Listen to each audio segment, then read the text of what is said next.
Hi, my name is Megan Hunt, and I will be reading 3 different styles of monologues from different genres of films and plays. The first one is from a film called Booksmart by Olivia Wilde, and I will be reading the character of Molly.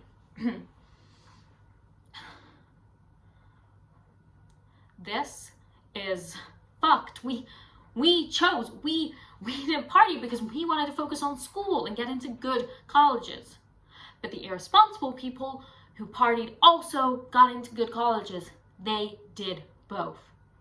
So we messed up. We didn't have to choose. They did both, and we're the only assholes who did one. We have to go to a party tonight. We only have one night left to have studied and partied in high school, otherwise we'll always be the girls who missed out. We never made out with strangers or snuck out and had to sneak home without waking up our parents or broke any rules. The only rule we broke was getting fake college IDs so we could get into their 24-hour library.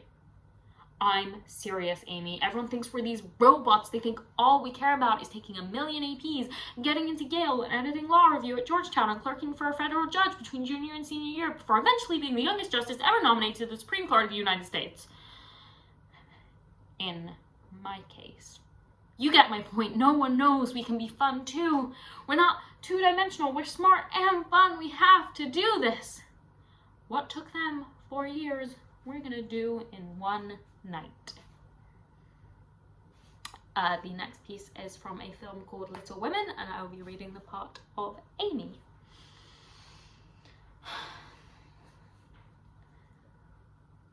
I'm a failure. Joe is in New York being a writer, and I am a failure. Rome took all the vanity out of me, and Paris made me realize I'd never be a genius.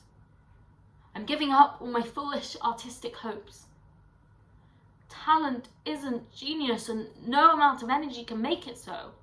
I want to be great or nothing. I won't be a commonplace dawdler, so I don't intend to try anymore. I do think that male or female, I'm of middling talent. Most likely, yes, he's rich, richer than you even. I've always known I would marry rich. Why should I be ashamed of that? Well, I believe we have some power over who we love. It isn't just something that happens to a person. Well, I'm not a poet. I'm just a woman. And as a woman, I have no way to make money, not enough to earn a living and support my family. Even if I had my own money, which I don't, it would belong to my husband the minute we were married. If we had children, they would belong to him, not me. They would be his property. So don't sit there and tell me that marriage isn't an economic proposition, because it may not be for you, but it most certainly is for me. And finally, I will be reading from a play called Immaculate by Oliver Lansley, and I will be reading the part of Rebecca.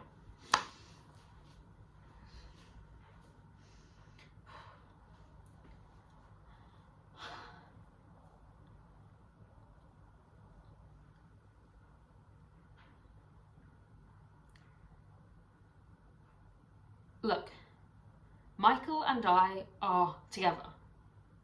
We're a couple. I'm sorry, I didn't tell you, I didn't plan it.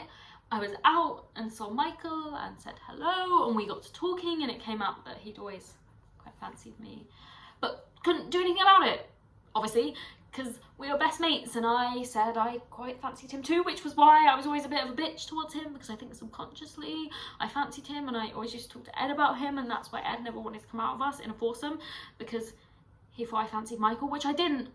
I didn't think I did, but it turns out I did, because I fancy him now.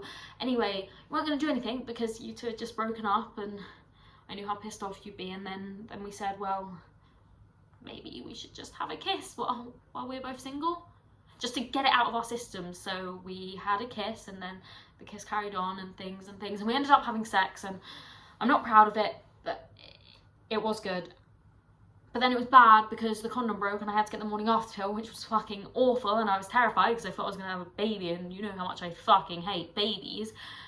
And also the pill made me feel really ill, and that was the day we were supposed to go to Blue Water and try and find shoes to go with that brown skirt that you got from Hens, and I said I couldn't come because I was sick, and you were really pissed off, and I wanted to tell you, but I couldn't, and I felt really guilty, and I cried, and then I called Michael and I told him, and he was really good about it. And he made me feel better, and we decided we weren't going to see each other anymore. But I was crying on the phone, and so he came over, and he ended up staying the night before, but we didn't have sex, we just cuddled, and well, it went from there. But now you tell me you're pregnant, and you say you haven't had sex with anyone since Michael, which means he must be the father, but you didn't want to tell me because I made such a fuss about what a fucker he was when he dumped you, which means you're fucking him, and I'm fucking him, and he's fucking you and me, and I'm gonna lose my best friend and my boyfriend. Not that I call him my boyfriend, but technically he is, and I'll be hopeless and helpless and friendless and loveless and die alone, old with red veins and a bladder weakness in a house full of cats.